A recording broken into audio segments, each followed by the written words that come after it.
तपाईको भिएफएस, बिएलएस अथवा एमबिसी को अपोइन्टमेन्ट डेट आयो, तर अपोइन्टमेन्ट डेट जुन दिन थियो त्यो दिन तपाईले चाहिँ सबमिसन गर्न सक्नु भएन भने अब के हुन्छ?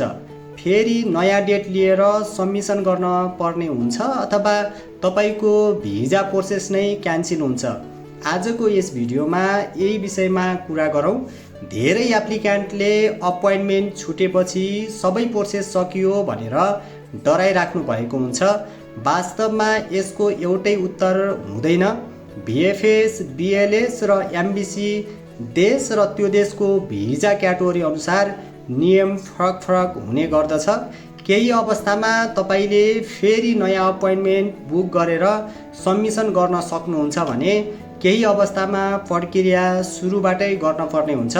त्यसैले अपोइन्टमेन्ट छुटेपछि ढिलो नगरेर तुरुन्तै भिएफएस, बिएलएस वा एमबिसीलाई सम्पर्क गरेर अगाडिको फर्दर प्रोसेस बुझ्न सक्नुहुनेछ। तपाईको अपोइन्टमेन्ट डेट आइसकेको छ कि अझै पर्खिराख्नु भएको छ? कमेन्टमा देशको नाम मेन्सन गरिदिनु होला। थप जानकारीका लागि सजिलो सोलुसन नेपाल प्राइभेट लिमिटेडलाई आजै सम्पर्क गर्नुहोला। हस्त, धन्यवाद।